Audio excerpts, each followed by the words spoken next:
Toksho Doje Changi Kopanyu Tosho. Okay, let's just do the 4 limitless contemplations. May all beings have happiness and create the causes of happiness. May they all be free from suffering and creating the causes of suffering. May they find that noble happiness which can never be tainted by suffering. May they attain universal impartial compassion, free of worldly bias towards friends and enemies. Semchen damje dewatang dewe jutang den pa jutik, dungal tang dungal chichutang trawa jutik, dungal mepe dewa tampatang mindrawa jutik, nearing chaktang nitang drawe tanum chenpo la nepa jutik. So good morning, everybody. It's lovely to see the ones that could come today, and I'm glad we did it anyway. Everybody can catch up afterwards.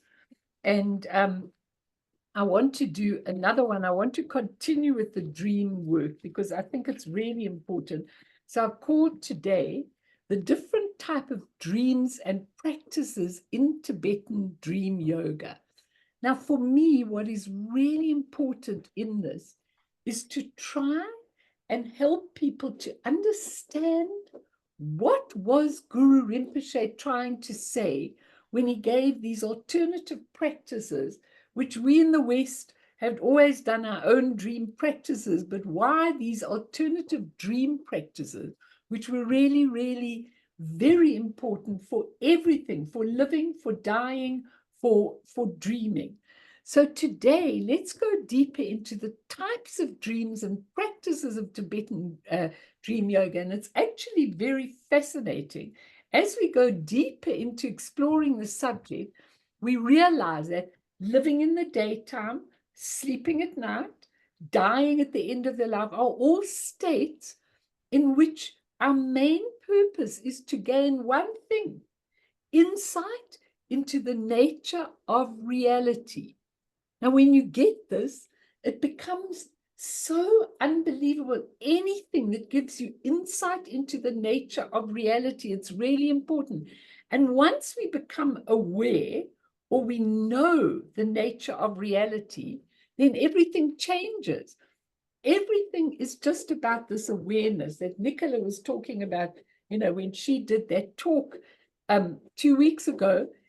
And Guru Rinpoche wrote a beautiful little saying, which I think is really important for all of us to know. He said, awareness void of thoughts. Awareness void of thoughts. So when your thoughts aren't going all the time, is called Dharmakaya. It's just the pure essence. Awareness with clarity unhindered, awareness with clarity, luminosity unhindered, is the Sambhogakaya. Now that Sambhogakaya body is actually the one we're using in dreams, not fully, because the Sambhogakaya has no relationship with our karmic imprints and all the things, the traces and everything. It has no bearing. Yeshi, stop that. Stop. Sit nicely, please. Concentrate and do your prostrations instead of scratching on the carpet. Okay, so awareness with clarity unhindered is the Sambhogakaya, and this is what we're going to in dreams, because the dream body is very similar to the Sambhogakaya, but not 100%, because the dream body still has parts of us there, where the of this human part with all our karmic imprints, where the Sambhogakaya has nothing of that anymore. It's gone. It's beyond that. And then he said, awareness arising in whatever form. So if you've got awareness and it arises in whatever form, it's called the Nirmanakaya. That's the beautiful Vajra body that appears in our world if we are enlightened. So I just wanted to say that George Gurdjieff, who was a famous philosopher, once said, contemporary man is born asleep, lives asleep, and dies asleep. Okay, I mean, it's pathetic. That's really what happens. So if we live in ignorance, we sleep in ignorance, ignoring the truth, and we die in ignorance, ignoring the truth. Being awake and aware, if we are awake and aware, then we are aware in our life, we are aware in our sleep state, and we are aware when we die. That's our most important thing that we're really learning to do, to become aware. And as we progress on the dream path, we move towards the unconventional dream practices in which the story of the dream and its interpretations are not important. We rather work on the causes of dreams than on the content of dreams. We want to see what state we are in when we're in the dream state. And ultimately, we want to use dream to liberate ourselves from all relative conditions, not just to improve them. But then people say to me, it's so interesting, all the the SMS, the texts that I get from people after I've done this group and after I've done the night group on neuroses and wounds and all of that, then everybody texts me. And I can see that it is because people are still a little bit hung up about their own, even when they're on a spiritual path, about all their own psychology. So I'm happy to help you to clean this before you go onto a real spiritual path. Go on a spiritual path, but clean it at the same time. And it's really important because ultimately, we want to use the dreams to liberate ourselves from all these relative conditions, not just to improve them. But I do get that a lot of people want to improve their particular lives. So I took one dream of mine that I had long ago. So it's very different to maybe who I am now. But I think it gives a really good illustration of how we can be lucid and how we can change the dream. But the difference between being lucid in Western psychology and being lucid in Buddhism is a completely different purpose. We'll come to that just now, because being lucid, if you're using Tibetan Dream Yoga, is to free yourself, whereas being lucid in Western psychology is only to work on your psyche, on your relative stuff. So you can ask me about that. I just want to give you this dream and then I'll stop and you can ask me. So in my dream, this is my dream, and I always used to write them down in the present tense. I arrive at Samiling, the monastery in Scotland. Slowly, all the women coming with me as a group start arriving. I often have dreams of my groups, lots of times, okay? I look down and realize I haven't brought my backpack with, and it's got my spiritual prayer books and it's got my cosmetics and it's got absolutely everything that I need for this trip.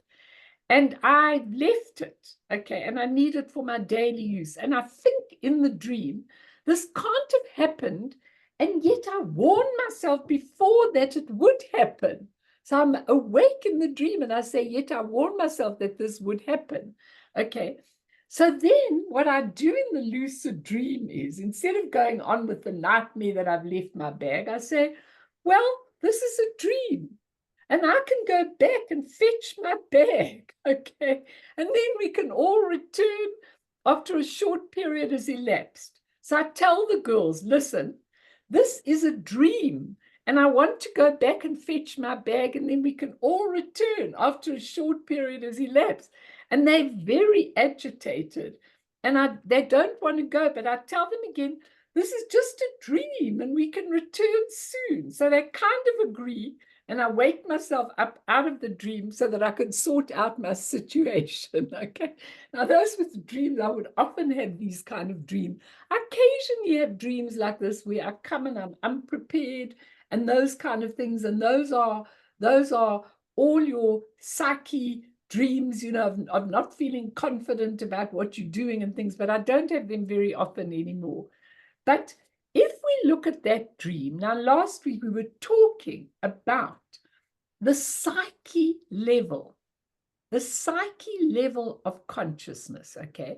That is your shallow level of consciousness. And yet, if you look at if you look at Freud's subconscious, the psyche is deeper than the subconscious.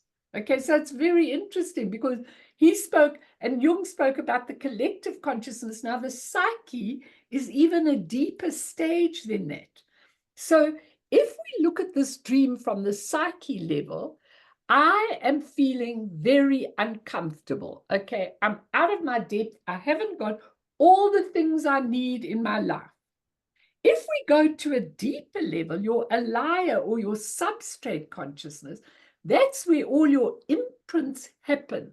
Whatever you are resolving happens in the alaya or the substrate consciousness, okay? And what the imprint is, an earlier imprint, I think I've pretty much worked through this imprint by and large, but it was a need to be in control of everything. That was my imprint. If I'm in control of everything, then all my teaching, all my groups, all my retreats, all my everything will go very well. That was the imprint in the alaya or substrate consciousness. And then the primordial consciousness. If you were able to enter the primordial consciousness in that dream, which I clearly didn't, then the primordial consciousness would say, all is okay. Everything I need is already inside me. Now, that's what's so interesting. I have it within. I don't need the external to all be arranged because wherever I am, I have this true nature and it will just spontaneously come up with things. Now, I tried to analyze the dream for you so you can see these different levels and how they work. And I want you to see like the motivation in Tibetan Dream Yoga to try and go beyond the karmic imprints into the free primordial consciousness. But if your psyche keeps on interfering, then it's very difficult to do your spiritual practice. So Alan Wallace says, the karmic imprints are like a computer memory chip. So the substrate consciousness or the alaya consciousness and the emergent psyche causally interact with each other throughout the course of a lifetime. So if my imprint is I need to be in control, then the psyche will say, oh, here I am. I feel so uncomfortable. I haven't got my bag, etc., etc. Okay. And what he says is, our fears, our misconceptions, our memories, our latent tendencies, all stored in the substrate or the alaya consciousness. Everything we perceive with the senses emerge from the empty luminous space of experience perceived by your substrate consciousness. In other words, if you've got imprints, that is how you will see the world. That is how you will dream in your samsaric dream if you haven't worked out your imprints. So very similar things will start happening to you in your life over and over and over again until you deal with that imprint, until you actually see it. Okay. So lucid dream explores the psyche and follows the tenets of Western psychology. Tibetan yoga seems to go beyond the psyche, but you still need the psyche's working and get to primordial consciousness. And we can know these states while we sleep. Okay, let me finish this paragraph and then I'll give you, then I open it. Explores wisely the substrate, where the substrate consciousness or the alaya consciousness comes out of the alaya or out of the substrate. So it's almost like an essence into which the imprints are imprinted. They become the gateway to wisdom and enlightenment because all phenomena are conditioned by your imprints, by how you look at your karma, by how deep that is. I want you all to try and understand that. And with Tibetan Dream Yoga, you have direct access to all these realms and a means of transforming the realms, okay? And remember, you can do this in your daily life too. And that's what I'm trying to teach on the Tuesday. And you should both listen to both because I think it really is helpful because the ones living in and the ones dreaming, the ones in your daily life and the ones dreaming. So what I'm teaching about neuroses, trauma, and everything, or when you die, that each bardo, from all the bardos, the bardo of dreams, the bardo between birth and death, the bardo of meditation, and the 3 afterlife bardos, gives us an opportunity for exploration. Whatever you fancy to really learn about, it's fine. I want to learn about all of them. But knowing it's all a dream, unreal, illusory, all phenomena are interdependent. So what's happened to you is you're all sitting here and half the group isn't here because they have the Passover and they can't be here today. That's an interdependent cause, okay? So that changes the structure. If one of the interdependent causes are not there, the whole thing changes. And what you've got to understand is that we are trying to explore this so we understand it and we can use it in our life and our sleep state. And of course, in your death, if any of you should die tomorrow morning, I want you to be so au fait with the death and dying teaching. It's really sad to me when people, I had a guy the other day who actually said to me, he was the father of someone who came to see me with this girl. And he said to me like this, he said, Melanie, when you die, you become atoms, which is true, and then you just dissolve into the earth. Okay. And I said, and nothing after that? So I said, so if you had a lousy life, do you just dissolve into atoms? So he said, yes.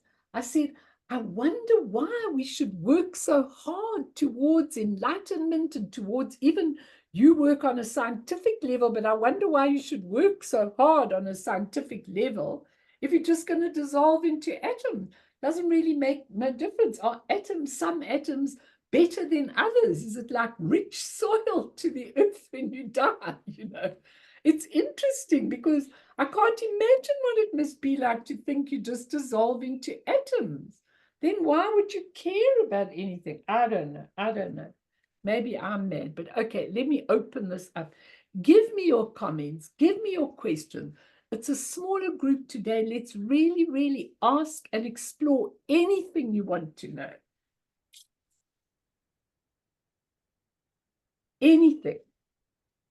Because I want you to understand this for yourself, for your life, for everything you're doing. So what hits you about this? Any of you? And you girls would be lovely if you switched on your camera so I can see you. But anyway, anyone? Do you all accept and understand all of it? Please. And don't be frightened because you are newer than some of these. They all need to ask questions. You all need to make comments. I don't mind what they are, but I want you to understand what I am saying so that you can change your lives, not so you can have a good morning on a Monday morning, so that you can change everything in your lives and you can go to this awareness of everything, especially your psychology, so we can get it dealt with and over with and finished and be free when you come to the gates of the bardos, of the afterlife. Okay, so if I ask, I'll ask for clarity for my own. Right. So the psyche is all to do with the life that you are perceiving to live, and then the alaya, you start to recognize while you're dreaming. Is it while you're dreaming? While you're dreaming. While you're living, and not only while you're living, you're dreaming, and when you look at the dream after you've awoken and you've written it down, and you start and you can immediately see what it means for you on a spiritual level. Okay. Yep. On a spiritual level and in the beginning, because we're going to come to the 3 types of grief. In the beginning, also on a psychological level. Because if the psychology blocks you, it's also not good. Okay, sorry. Yes. And then the primordial, just for clarity, is when you bring the psyche and the alaya conscious this together. Not only when you bring them together, it's Okay, yes. beyond everything. It's your true nature. The primordial consciousness has our wisdoms, has our way to be in our true nature. And the primordial consciousness is what we are working on all the time. And when you get a chance, go back to all the talks that I've given on the primordial consciousness, how to access it, not only dreams. I just had to watch all the others last, but yeah, most certainly will. There was a bit to catch up on. So, no, it's amazing what you understood. And then is the primordial, is that like your authentic self, your true self, the True nature. connected to everything, Connected to the wisdoms. And you see, when you understand the wisdoms, the 5 wisdoms, or we call them the 5 primordial consciousnesses, those wisdoms are the true state of the emotions. So, for example, if you've got anger, it's actually mirror-like wisdom. It's your imprint. And now there's an angry person or someone really harming you or doing something to you. But when you go into the primordial consciousness, you know, this is just an illusory thing. I have to work this through because it's not really anger. It's actually mirror-like wisdom, which is in me. You'll get to understand it. You'll see, you'll get very quick. I will get to understand. You will, my darling, you will. And I was laughing at you because I was thinking, you know, Edith drew all the pictures. I forgot about that when I was thinking about you. I thought she drew all the pictures in my thesis. You know, when I did my master's and doctorate, she drew all the cartoons for me and everything in the pictures. Now, those cartoons were the psyche. That's what I was teaching. Okay, You were drawing with the psyche, you know. So in other words, children with power struggles and, you know, all those kind of things and getting you into the arena and all of that. That's all to do with the psyche. And then I moved on after that, you know. But the thing is, I can see from all the hundreds of people that I teach, they still don't understand that. So it's really difficult if you hung up about lots of things, if you're scared and if you won't speak up and if you won't do things the way you do, then you've got to get to that psyche material because you've got to see what is it. And then you're trying to see it in truth. Do you understand what I'm saying? Yes. So you drew all those pictures. I still show them to hundreds of parents who've got difficulties with their children. I should read them. I take it out, yeah. I take it out of your book. So you actually always in my life, you know. Very nice. Anyhow, that's beautiful. Anyone else? You get it, Eden. You'll get it very deeply when you've listened to a lot of stuff and got there. You'll jump. You'll be one of those that'll jump over the ocean quick and be on the other side. Okay. Anyone else? Anyone? Karen, do you want to say anything? Patricia, Jade, Janine Fanucci, I'm happy to have you. 2 Fanucci's. Okay. Anyone? Molly? Robin? Iga? No one. Are you all happy and content? Do you want to say something, Mim? Please. Yeah, I'm just thinking of a dream I had, just to know if it was a liar working with a psyche. I imagine that, I know that in my liar are imprints of fear and demons and so on.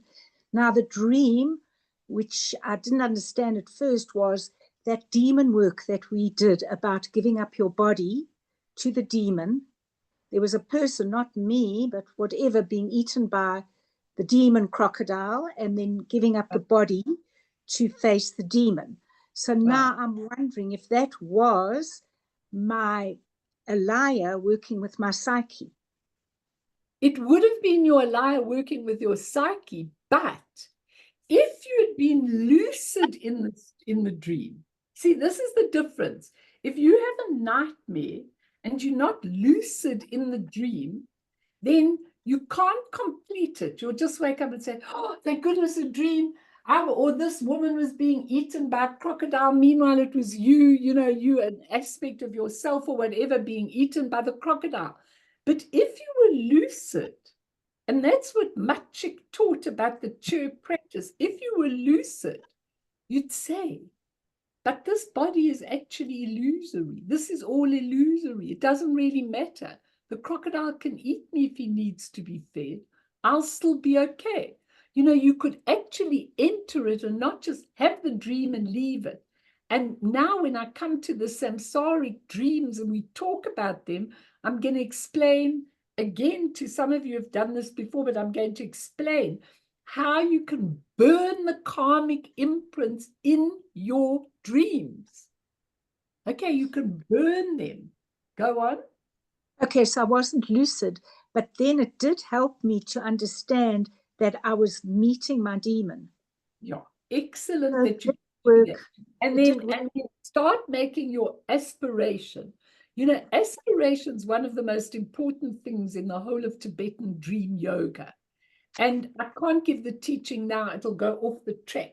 But I've been listening to Dzongsa on his teachings on the Samantabhadra Sutra. And in it, it's all about aspiration, how you aspire and how you become your aspiration and what you do. So he says, like we often say, may I have a long life. That's one of our aspirations. May I have a long life and see my children growing old, or whatever the case is. He says it's not really useful when you have aspirations about your own physical life, but you might have aspirations for the whole planet, for the whole realm, for the whole everything. And that's also in Tibetan Dream Yoga. So now your aspiration after that would be, may I enter the dream next time and be conscious and aware and feel this illusory body that I'm in, and may all sentient beings that are in real dire straits feel that illusory body.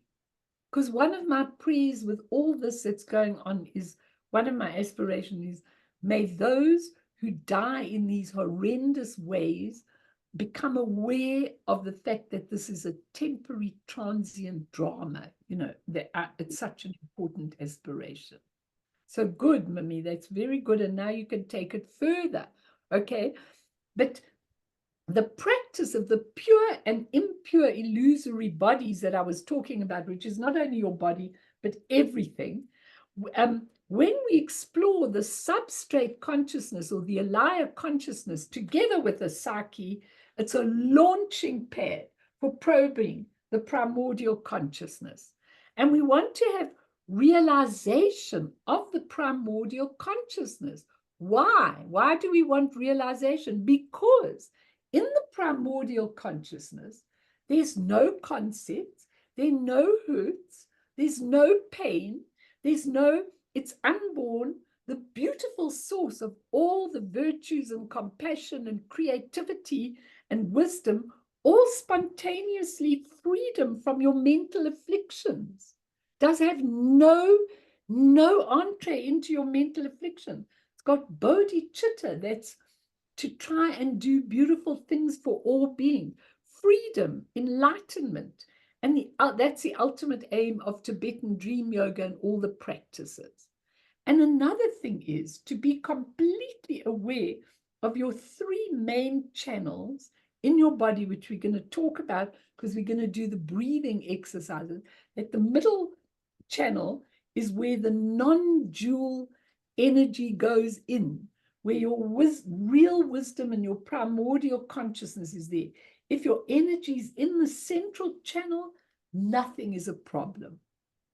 And then in woman, on the left channel is your wisdom channel, but not your absolutely primordial wisdom, but you've certainly got more wisdom. And on this side, the channel on this side, the three main channel, is where all your rubbish, your energy winds and all your upside down and everything actually runs through. So in Tibetan Dream Yoga, it's really important that we do the purification practices. You put your thumb on the ring finger, then you block the one nostril, you breathe in, and then you breathe out through the different channels, which we'll do. I want you to learn that practice.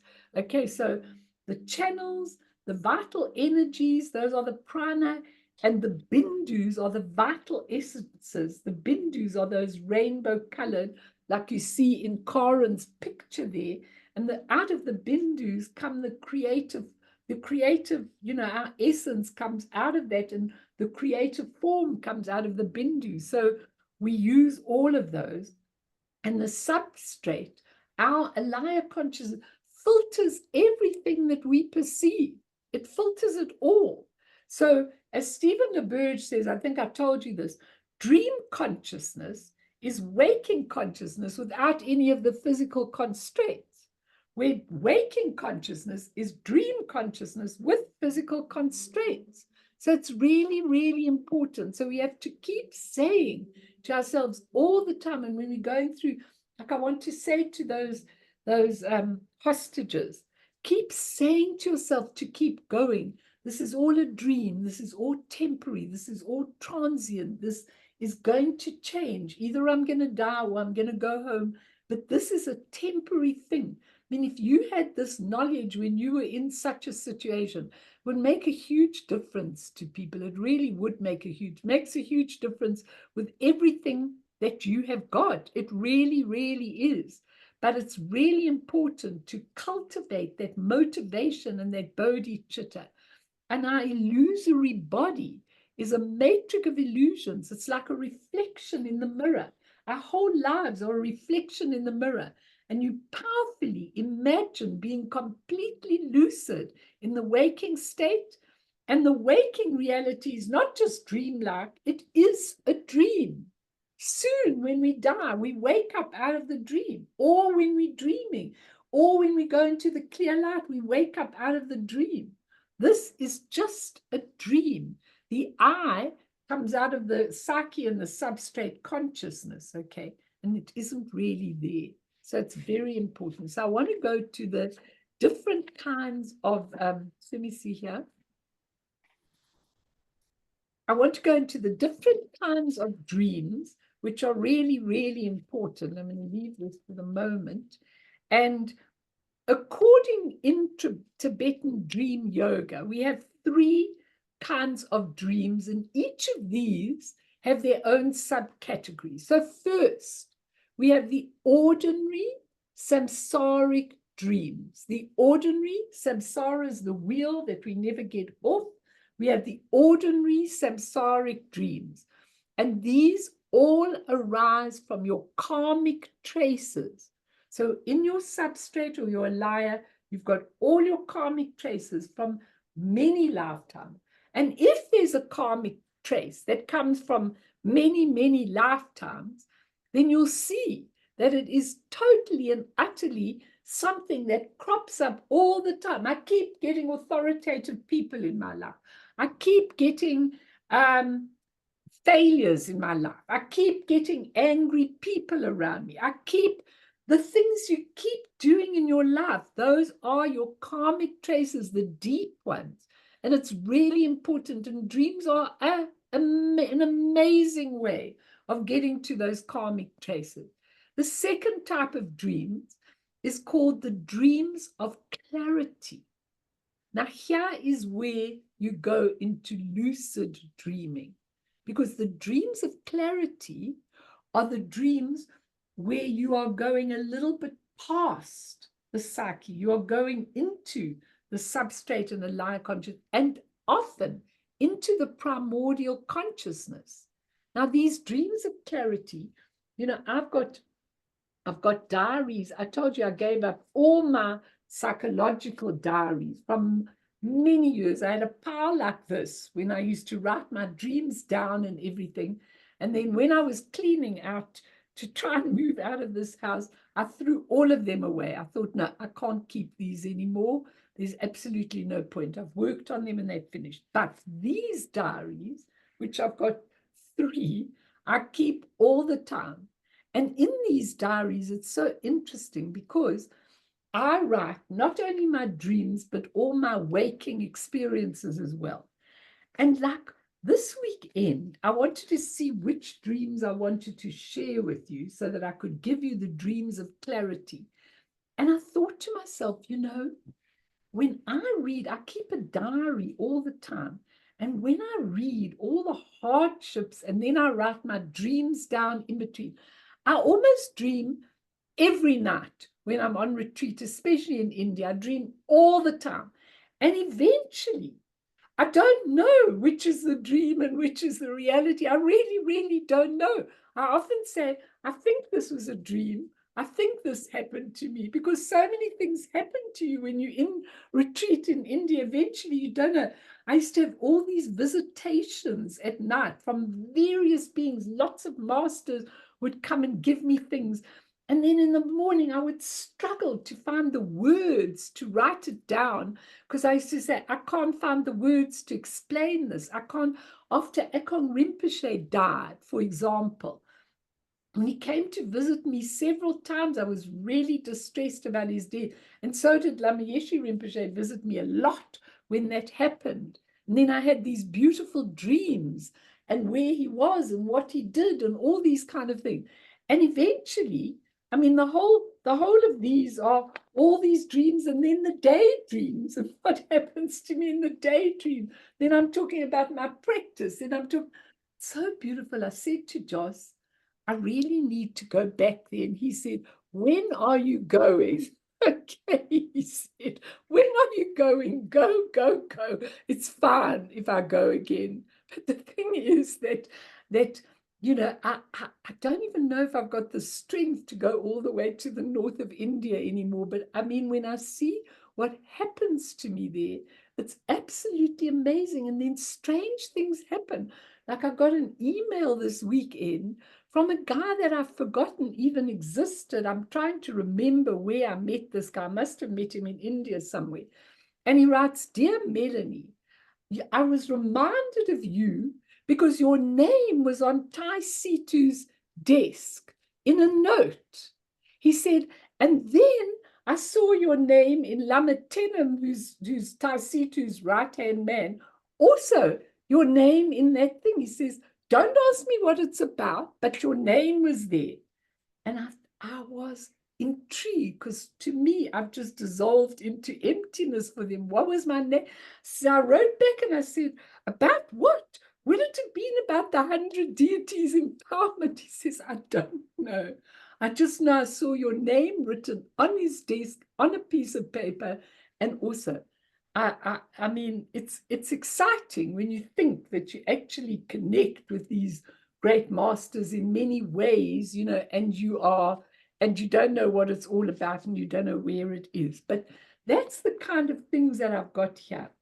And I know that's the kind of life we should live on a day-to-day basis. We should be having these dreams of clarity almost every night, not the samsaric dreams. But when we've got to get through the samsaric dreams, we've got to get through. And then the third category of dream is the clear light dreams. Now, these are the non-duality dreams.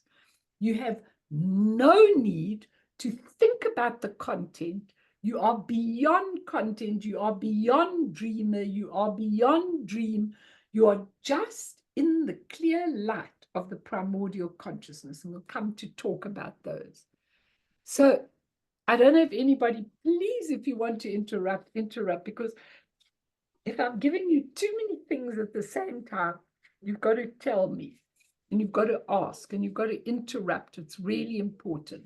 But I think we should start with the ordinary samsaric dreams, okay? Now, what are these? So I've put here, reactive dreams from daily life. Reactive dreams from daily life. So Tenzin Wangyal, your best friend, Nicola, says, all samsaric experience is shaped by karmic traces or imprints. Every action, physical, verbal, or mental undertaken by us, if performed with the intention or even the slightest aversion or desire, something you really want or something you really turn away, leaves a trace, positive or negative, in our mind stream. When I do this with my hands, it's so funny because then I watch other people explaining karmic imprints and they put their hand because they're used to me doing it, you know. It's like this, the deep imprint. But whatever reaction we are going comes from an imprint, okay, positive or negative, in our alaya, in our mind stream. And these condition all our responses. So it gives a lovely example. He said, a man grows up with fighting between his parents. Now I can change that and I can say, a man grows up with a depressed mother. A man grows up with you know, both his parents die at an early age. But he says a man grows up with fighting between parents, leaving hurt and angry traces or seeds. Maybe years later, he's walking in the street and he sees two people in the street, nothing to do with him, arguing angrily, okay? That night, he has a dream because now the karmic imprint has been awakened, okay? He has a dream that he's fighting with his wife and he wakes up withdrawn. She reacts and the situation worsens. Now, this man had an aversion to fighting from his childhood, left a karmic trace. The secondary condition of the two people stimulates, the two people fighting, stimulates the karmic trace, and so you have a dream.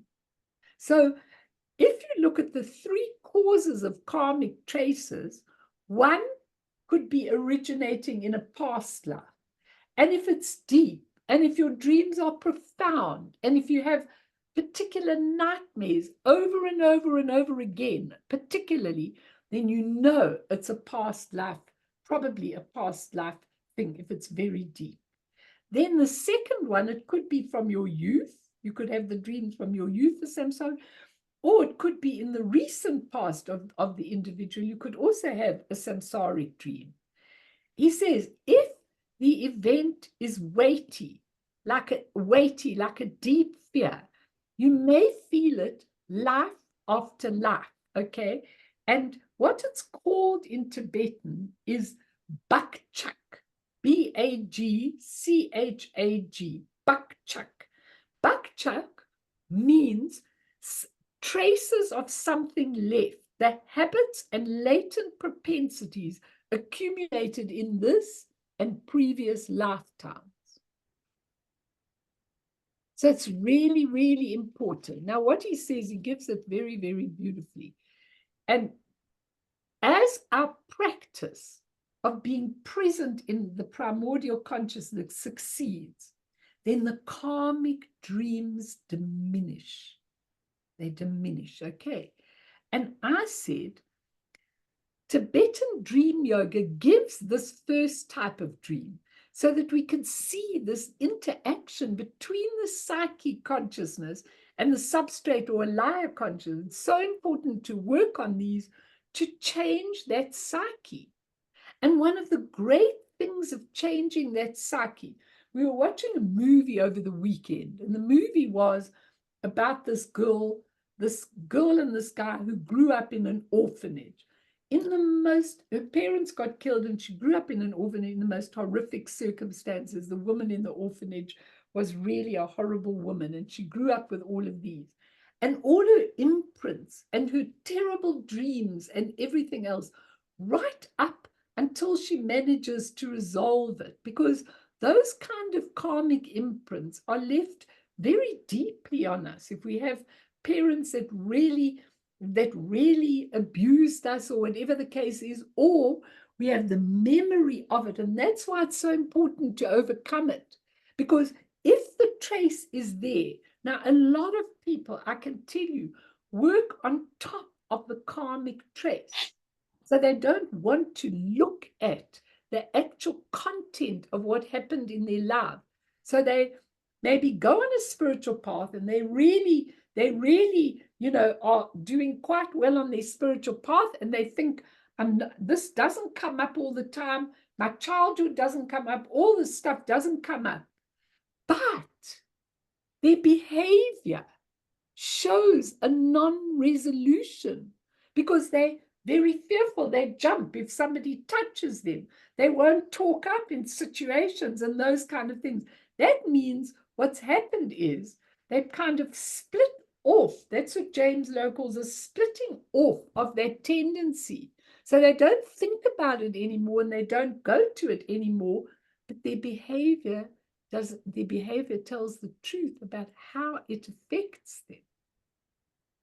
So what Tenzin Wangyal Rinpoche says, and you should all read his books, they're really good. So the karmic traces are like photographs that we take of each experience. So when the karmic imprint is made and we see it, we take a photograph of it, which happens in our dreams, like snapping a photo in the dark room. Now you'd know this, Igor, from your photos. In the dark room of our sleep, we develop the film. Some are powerful reactions, some are faint traces. Our consciousness, like the light of a projector, illuminates the traces that have been stimulated, and then they manifest as the images and experiences of our dream. We string them together like a movie to make a film, to make meaning from these conditioned tendencies and habitual identities. Absolutely. We do the same while awake, making up our experience from our perspective. That's why people do report the same incident in such a different way, because their psyches and what they hold in the alive consciousness makes them report it in a completely different way. So, you wouldn't believe that some people actually have the same experiences, but when one reports it, it's a completely different experience. So all sitting in the same room. So it's like if you all go out of this talk and then you say to someone, oh, we had this interesting talk today. You're all going to give the person a different idea of what it is that you saw. So we do the same while we awake, making up our experience from our perspective. The dynamics are easier to understand in the dream because they are observed free of the limitations of the physical world. So in the physical world, we can still pretend, we can still do another role, we can still avoid those traces, that movie, okay? But with our rational consciousness, we could do that. But in the dream, it comes up as it is. That's why your dreams are so important. And that's why I did about 12 years of work of dreams on my psyche. And I told you all the one repetitious dream that I had was that there was an aeroplane flying above. I wasn't on the aeroplane was in the sky. And it always crashed near me. It never hurt me so badly, but it crashed near me.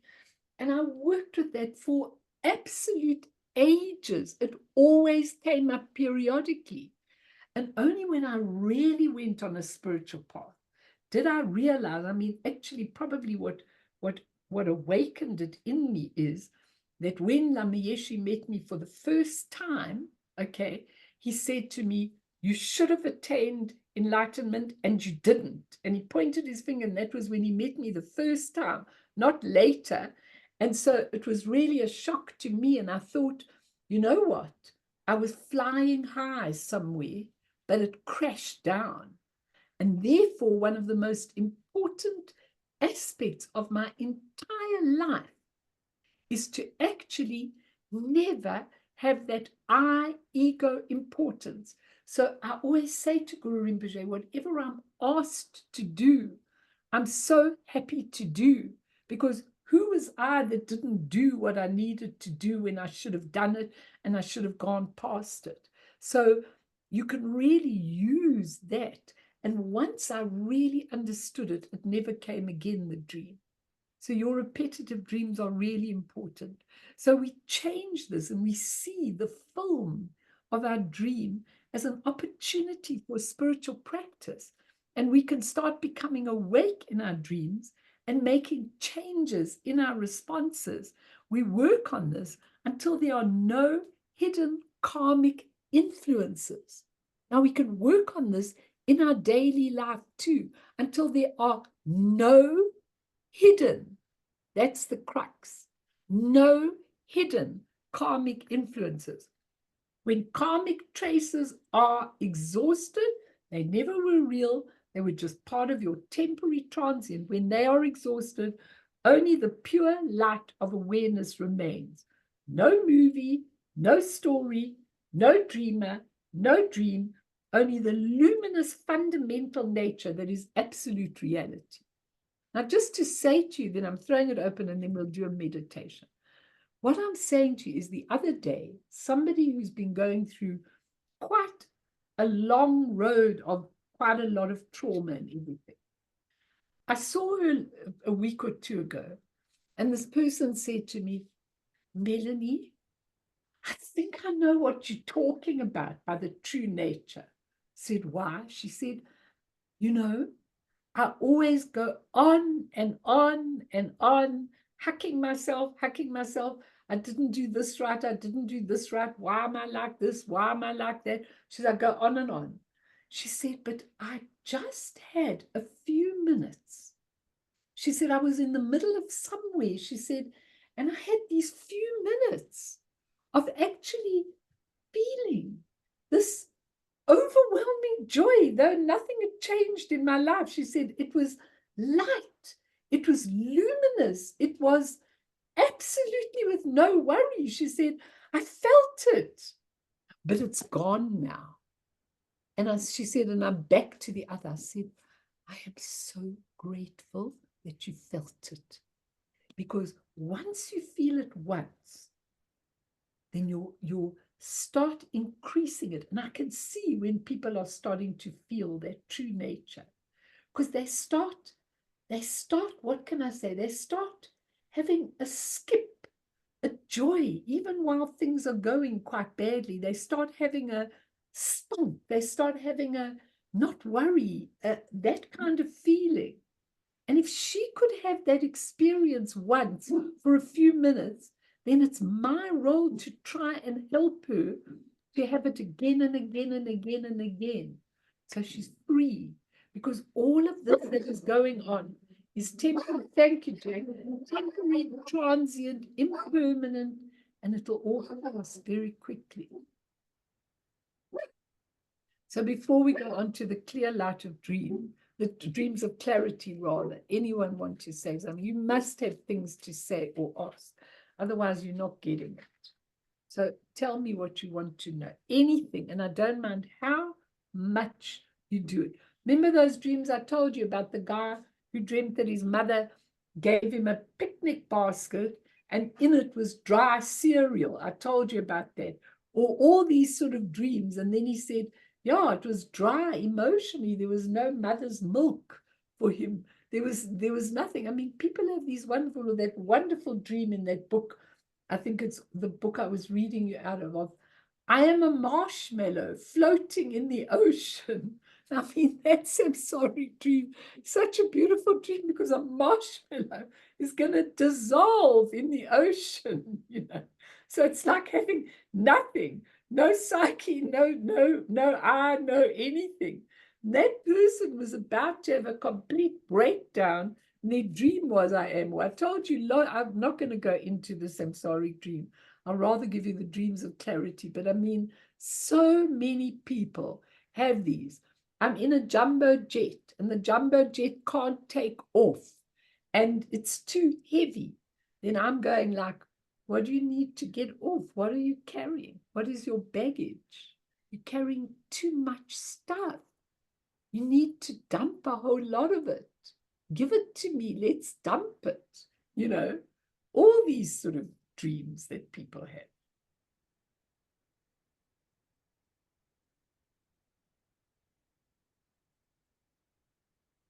I can see you all thinking extremely deeply.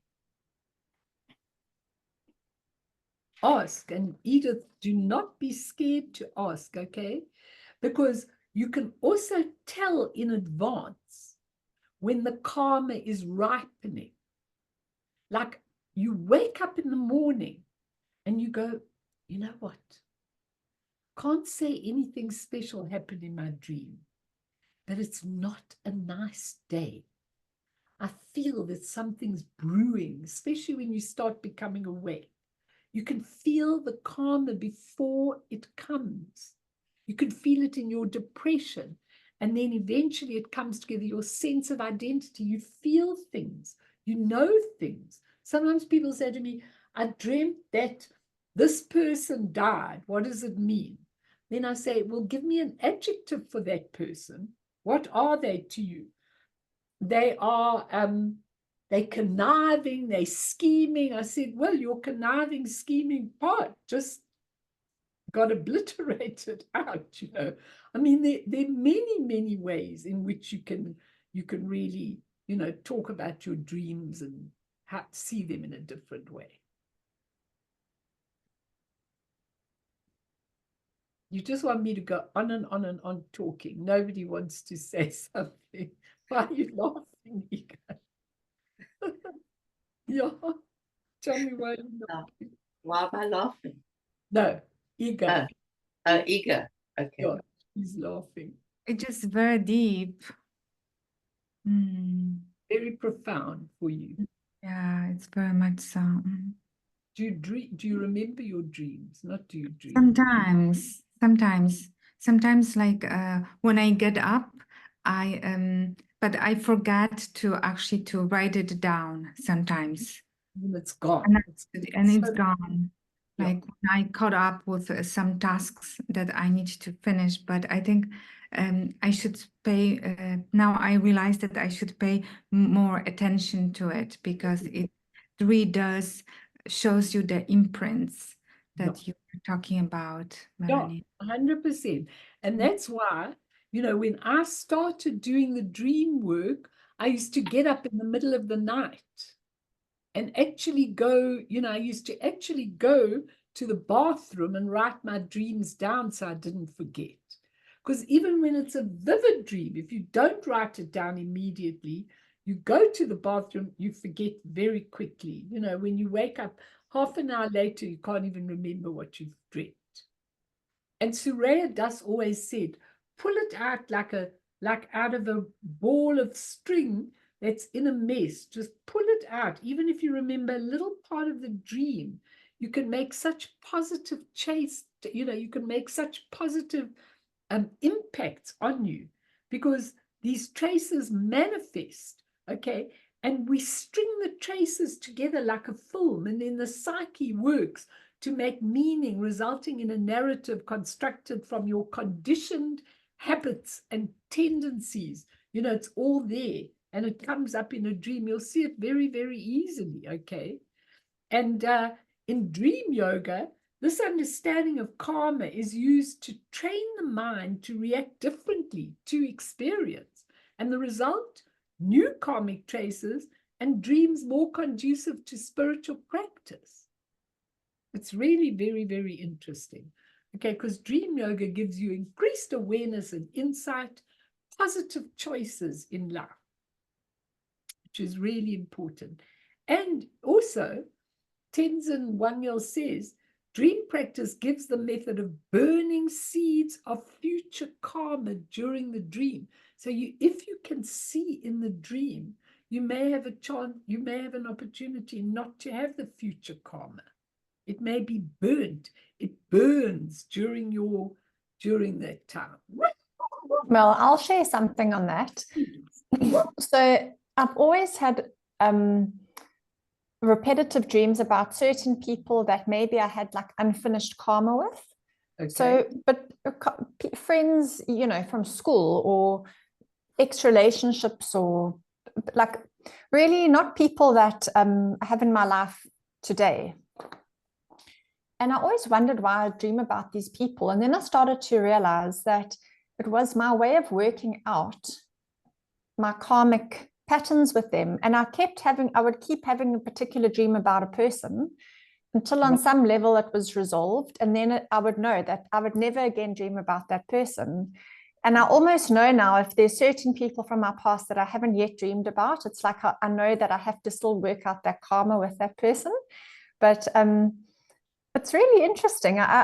To me, it definitely feels like once I've had so many dreams about someone, it completely resolves the karmic ties with them. Exactly. And thank you for sharing it, because you can finish unfinished business with people in your sleep state, for sure. And that's what you're doing. Not only unfinished business, but you're looking at your own karmic imprints and how they were. You know, it's really important that.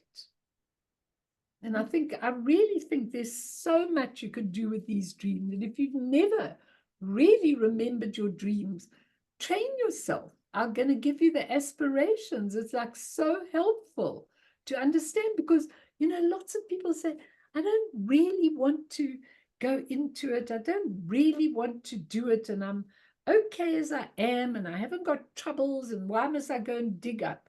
You see, for me, I just want to know one thing, that when I come to the gates of death, that I've done what I've needed to do in this lifetime. And that I've woken up to the reality of who we are and what you're supposed to be doing here. And if you haven't done that, it's really, you know, it's a dangerous thing, you know, not to know. That's really important. Yeah, Mimi? Yeah, as Nikki was describing, let's say you dream of people, unfinished business. You may not be lucid, but you've still met them and finished it. Am I right? Yeah. Even without Yeah. being lucid, you Yeah, can change that's that. true. But obviously, if you lucid, then Yeah, it no, ain't completely instant. different. You know, once you lucid, or once you remember as you wake up and know what it is, obviously you're going to work it out. Actually, the primordial consciousness is not one bit interested in knowing. It's much more interested in just working it out. That's why I remember things like one of those masters, you know, they loved him, his disciples, his students and everything. And one of them closed his finger in the door as he was getting in the door. He closed the door too early, you know. And all of them went, oh, Rinpoche, what have we done? We've hurt you. Let's go and get it right and everything. And he said, what you worrying about? He said, you know, I had such and such a tendency. It's finished now. I've done it. Something that he'd done or insulted somebody or whatever the case is, and that did it. So when we go through various things, it's really good to know what they are. And when these awakened people go through things, I mean, you've got to see these lamas, how they go through. I watched Lama Yeshe. I was there yesterday, Lama Yeshe Rinpoche. I mean, he really can hardly walk. This guy who was so mobile, he was so quick, nobody could ever keep up with him. He can hardly walk, but he never, ever complains about it. If you ask him how he is, he's absolutely fine. He never grumbles about it. He never says anything about it. He's just taken it as somewhere where he can now exit the active world that we all in and just be in his nature of mind. And it's a different idea. It's a completely different thing to all their trauma and their karma. They work it through in the sleep state. Even if you're not lucid, you work it through, some of it. But obviously, if you're lucid and aware, you can work through it all. So let's just do a little meditation, everybody. So get into your, let's just start. I won't give you the deep Tibetan yoga practices today. I'll just give you a nice meditation, okay? So I want you to breathe in and breathe out and feel all the energy coming into the central channel.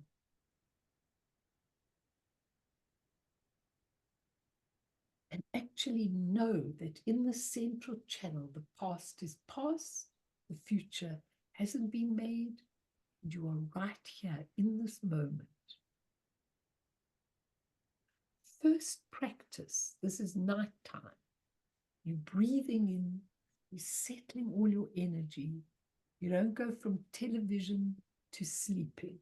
You first sit and settle yourself completely, breathing in and out and going through all the tension of everything. I'm going to just give you the breathing like I should actually explain it. Just do the regular breathing for now, and then next week we'll do the proper practice. So the first practice to generate lucid dreaming is to practice the recognition of the dreamlike nature of life until the same recognition begins to manifest in your dream. So when you start your day in the morning, think to yourself, I am awake in a dream. This is a dream. It's all a dream, temporary, transient. Am I dreaming or am I awake? As Chang Tzu said, am I a butterfly dreaming I'm a man, or a man dreaming I'm a butterfly? And then you do reality testing. Is this real or unreal? How real is this that I'm going through? How long lasting is this? My day was terrible today. How long lasting is this? Everything passes. Everything is impermanent, transient, like a mirage, like an echo. Look at our lives. Are we investing in fool's gold? Is this just a projected version of this event? Am I seeing it as I would? Naropa, the great Kaji master, of which the Dream Yoga was one of his 6 yogas, said, there are 12 similes for the phenomenal world. Life is like a magic spell. A dream gleams before the eyes, reflections in water, lightning, echoes, rainbows, moonlight, cloudlands, fog, apparitions. Tibetan Dream Yoga gives us the opportunity to practice day and night. It is the great preparation for the big sleep. Keep reminding yourself before you go to bed that you are dreaming up your experiences, the anger you feel, the happiness, the fatigue, the anxiety. It's all part of the dream. Look at all your experiences as insubstantial, transient, and intimately related to mind's projections. All phenomena are fleeting and essenceless, like bubbles on a stream. As life feels less real to us, it loses power over us and can no longer disturb us. Our reactions begin to change. So does the root of dreaming change. Experience yourself as a dream. Imagine yourself as an illusion, as a dream figure with a body that lacks solidity. Imagine your personality as just a projection of your mind. Feel the truth of all this beyond your words. And before you go to sleep, I'm going to teach you the chant. May I awaken within the dream and grasp the fact that I'm dreaming, so that all dreamlike beings may likewise awaken from the nightmare of illusory suffering and confusion. That's our intention. And just to do just a general little meditation, and then give you the specific dream yoga afterwards. Visualization for our creativity and vision. Close your eyes, which we don't usually in meditation. Contemplate behind the eyes your conscious intention. feel the breath of energy into the throat chakra. Look into the light behind your eyelids. Allow the rest of the body to relax and recede, as if becoming like the earth. The breathing going into the throat chakra, up to the third eye and up, and the dream body to arise through the source of expression and vision. Look into the vast expanse behind the eyelids.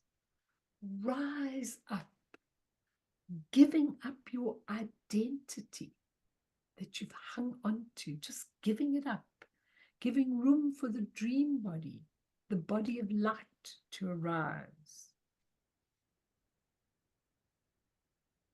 Visualize the radiant ah sound, just light itself, the clear light of reality. You're letting go of concepts of the activity of the day, dropping the body, meditating into the light. You could be Chinwezi if you want, in the throat, and keep the image there with the mantra, Om Mani Padme Hum, Om Mani Padme Hum. You're lying on the right side if you're a male, and on the left side in the female. You could even sit up, falling asleep. The hypnagogic images as you go to sleep start to rise. We're in the dream passage, or the bardo, in between waking and sleeping. Notice the transition between from waking into sleeping. Notice it. Don't just crash on your bed. See yourself transiting into the sleep state. A good time with these hypnagogic images to notice the illusory quality of forms. Contemplate on the light or the images. Enter into the luminous, clear light, diving into wakefulness, luminous clarity. You may start becoming aware of the stages in sleep. If you can't sleep, just breathe and do the chant again. May I awaken within the dream and grasp the fact that I'm dreaming, so that all dreamlike beings can awaken from the illusory suffering and confusion. Get used to the transitional rising of these states, beyond the persona, beyond Melanie, beyond everything, the rising of the dream body. Let Buddha be you. Buddha's mind is your mind. Rest in the clear light of awareness. Go through the stages of sleep. Reconnect with our spiritual nature. First, those hypnagogic images, then into deeper sleep, then rapid eye movement, REM sleep with the dreams, then into the very deep sleep, the clear light. We need to thin our sleep state to be aware of the dream body and aware of the dream state, to notice the repetitive storylines of the dreams. Awake while we are sleeping, yet letting go and entering the clear ocean. No disturbance by anything external. The dream body must arise, allowing to take place all that needs to take place. Awakening in the dream and knowing that we are dreaming. Playing the music on the flute of emptiness. Rest in the heart cave of luminous being, protected by the rainbow light all around us. We are in this rainbow light, going through it, leaving behind everything, just leaving it all behind and going into a sleep state.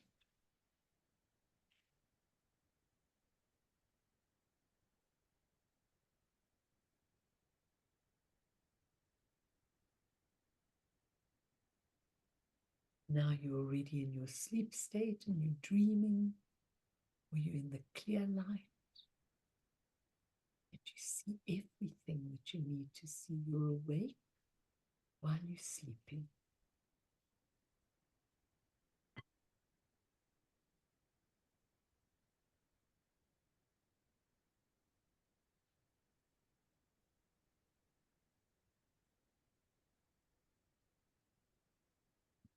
It came from Surya Das. You know, he used to have, he was that Jewish guy that became a monk. And I used to have this gorgeous tape. I wrote it down from his tape long ago. I really liked it a lot because he was so creative with everything that he did. He was very, very creative. And I wrote it down.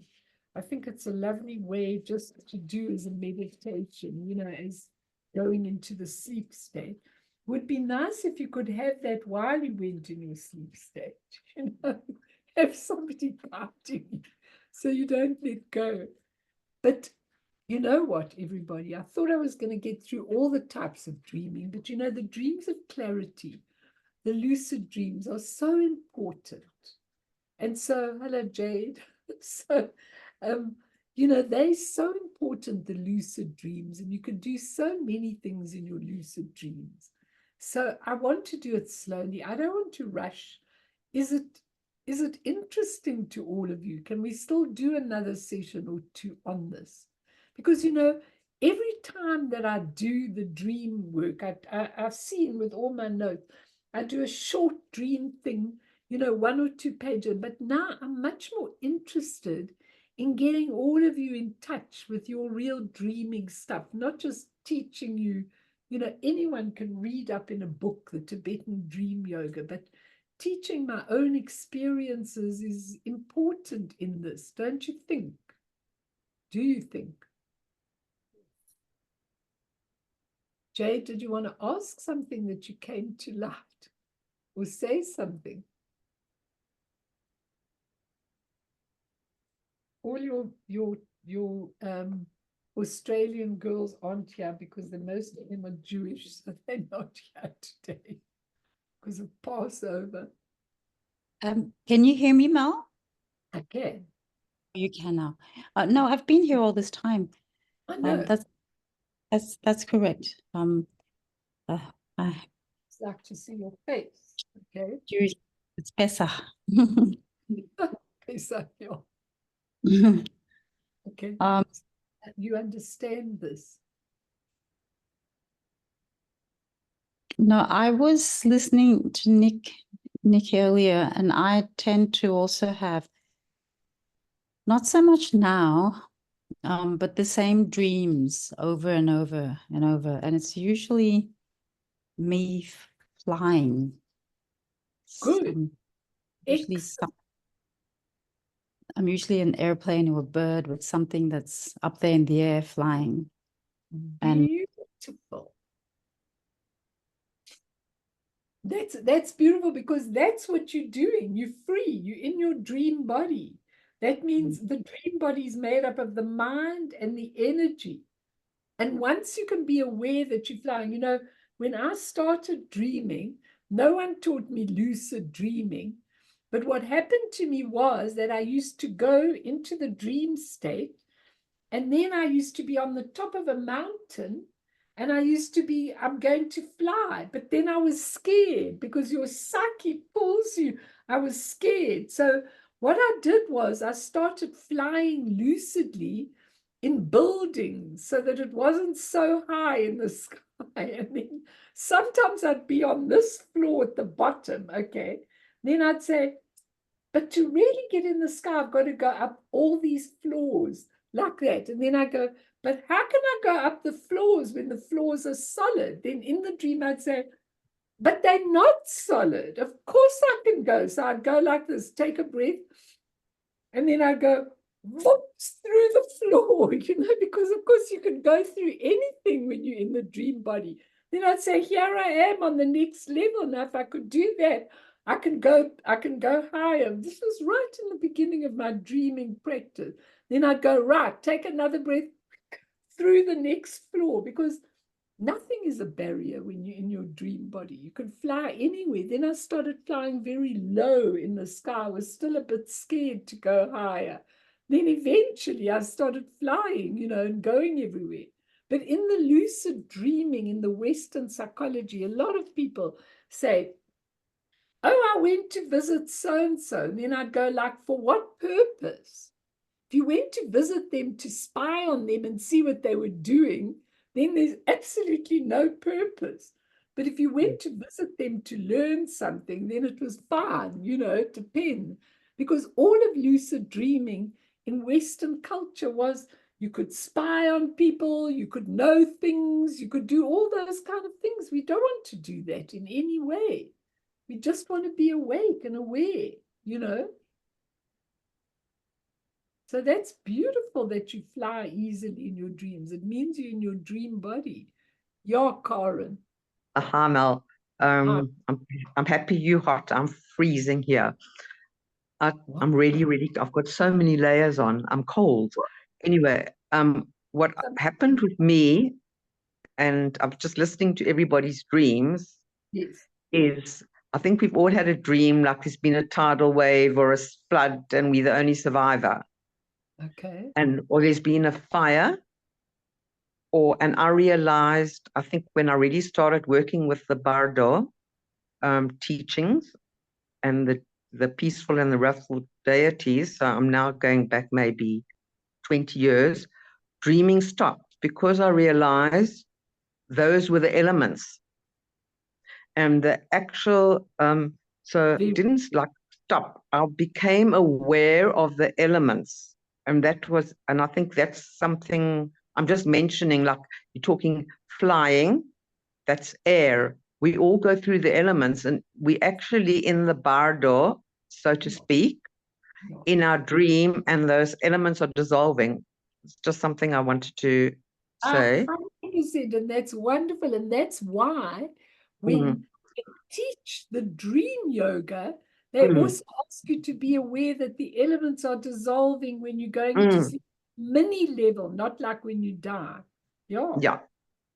And the other thing, it's still in my head when you spoke about this guy who says he dissolves into atoms. Wonderful. Because that's Dharmakaya, which is nothingness. If you think about it, the difference with between the body cheater. But the difference between him and the truth is that when you're in the Dhammakaya, the most important thing is awareness. Now, he wants to dissolve, that's a nihilistic attitude to dissolve into the atoms, no awareness.